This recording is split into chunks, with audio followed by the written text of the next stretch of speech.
Pathankot Airways में diffuse किए जाते समय फटा ग्रेनेड, सेना के एक अधिकारी शहीद, 4 गंभीर रूप से जख्मी। पठानकोट एयरवेज में तलाशी अभियान तेज, बम विस्फोटकों की तलाश के लिए 14 किलोमीटर इलाके में चप्पे चप्पे में छानबीन। सुरक्षा एजेंसियों को आतंकियों के जीपीएस सिस्टम की तलाश, आर्मी, एनएसजी, एयरफोर्स और पंजाब पुलिस के कमांडो जांच में जुटे। एनआईए आईजी एसके सिंह के नेतृत्व में पठानकोट हमले की जांच के लिए पहुंची टीम। जांच दल में 12 सदस्य होंगे।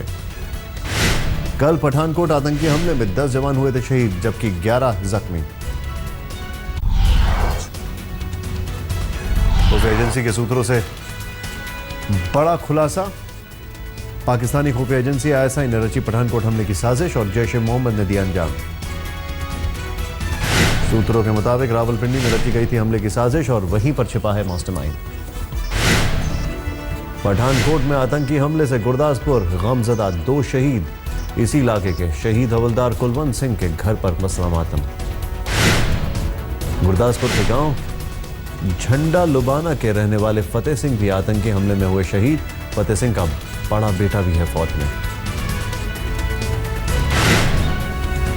पंजाब के सीएम प्रकाश सिंह बादल ने शहीदों के परिजनों को 5-5 लाख रुपए और पत्नी को सरकारी नौकरी का किया वायदा। माता पिता को फिर लेगी पेंशन।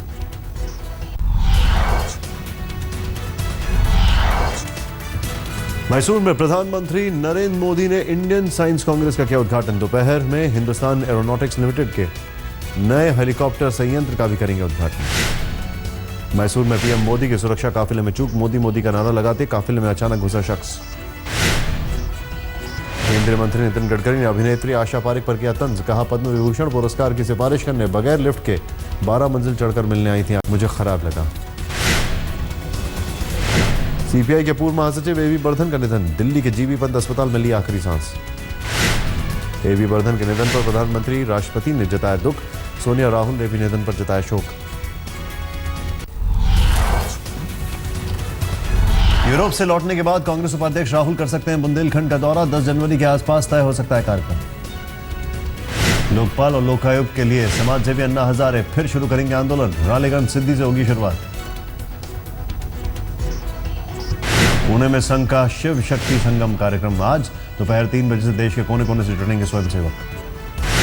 गुजरात सरकार ने पाटीदार आंदोलन से जुड़े 74 केस वापस लेने का लिया फैसला। 18 जिलों के 382 आंदोलनकारियों पर था केस, लेकिन हार्दिक पटेल को राहत नहीं।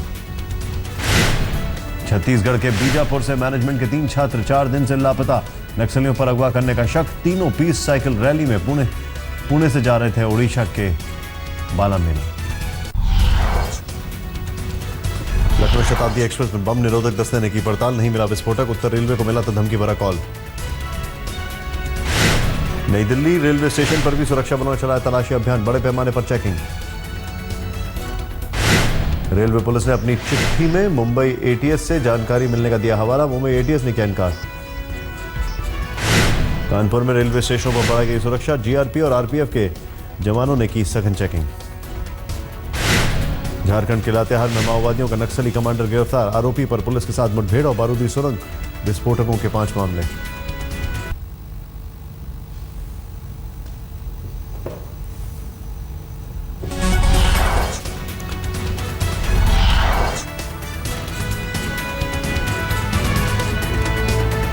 दिल्ली के परिवहन मंत्री गोपाल राय ने ऑड इवन पर कोऑर्डिनेशन कमेटी की बैठक बुलाई। सोमवार को तैयारियों को लेकर करेंगे चर्चा। आज रविवार होने की वजह से दिल्ली में ऑड इवन फॉर्मूला नहीं, फॉर्मूले के तहत सोमवार को दौड़ेंगी इवन नंबर की गाड़ियां।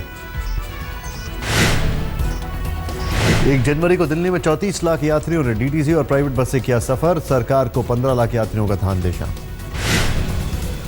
यूपी के हाथरस में ट्रक ने बाइक सवार को मारी टक्कर, हादसे में 2 युवकों की मौत। दोनों युवक की मौत के बाद भीड़ ने किया हंगामा, सड़क पर लगाया जाम। एसडीएम की पहल के बाद खत्म हुआ बवाल।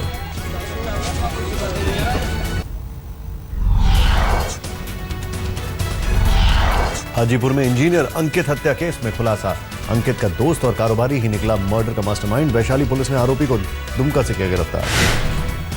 आरजेडी अध्यक्ष लालू यादव को सता रही है नीतीश की छवि की फिक्र, बोले नीतीश के विकास कामों को से ध्यान बांटने के लिए माहौल खराब करने की कोशिश। तेलंगाना में 18,000 अस्थायी कर्मचारियों को राज्य सरकार का नया साल का तोहफा, नौकरी पक्की करने का दिया आदेश।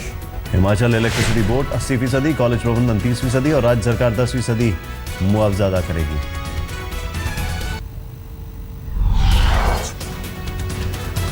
नोएडा के सेक्टर 15 मेट्रो स्टेशन की सीढ़ियों पर फंदे से लटका मिला युवती का शव, खुदकुशी का शव। समाजवादी पार्टी के दिवंगत सांसद मोहन सिंह, बेटियों में संपत्ति को लेकर विवाद। सांसद कनक लता सिंह पर छोड़ी बहन की संपत्ति पर कब्जे का आरोप। लखनऊ में एक बड़े रेस्टोरेंट के मालिक को बदमाशों ने मारी गोली, अस्पताल में भर्ती, बदमाश फरार। आरटीआई के तहत सूचना न देने पर बस्ती के एसडीएम समेत 4 लोगों पर लगा जुर्माना। राज्य सूचना आयोग ने कुल 59,000 का लगाया जुर्माना।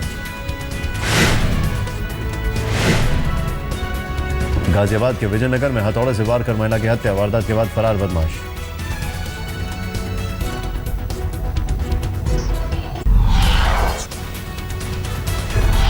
मऊ में 80 लाख की अवैध शराब बरामद, 3 लोग गिरफ्तार।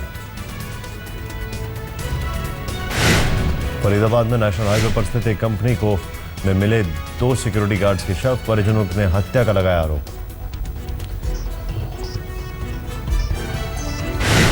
दिल्ली के रोहिणी में आशीष नाम के युवक ने एक लड़की की शादी रुकवाने के लिए हत्या को दिया अंजाम, लड़की के परिजनों पर लगाना चाहता था हत्या का आरोप।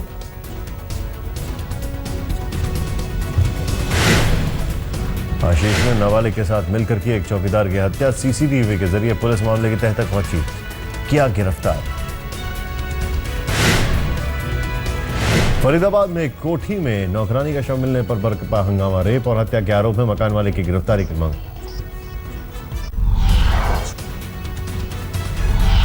बिहार के दरभंगा में अपराधियों के हौसले बुलंद, उजान लगमा गांव के स्कूल टीचर की पत्थर से कुचलकर हत्या, जेडीयू का पूर्व विधायक प्रभाकर चौधरी गिरफ्तार।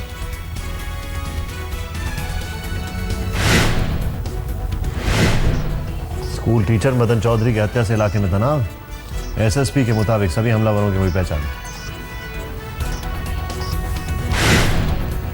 दिल्ली के करोल बाग में मां बेटी को बंधक बनाकर लाखों रुपए का सोना लूटा, वारदात के बाद बदमाश हुए फरार। गया स्टेशन पहुंची देहरादून एक्सप्रेस से भारी मात्रा में कछुआ अब बरामद, आरपीएफ और जीआरपी ने की थी छापेमारी। यूपी के मिर्जापुर में लड़की से रेप और खुदकुशी के मामले में सियासत जारी, अपना दल की सांसद अनुप्रिया पटेल ने परिजनों से की मुलाकात।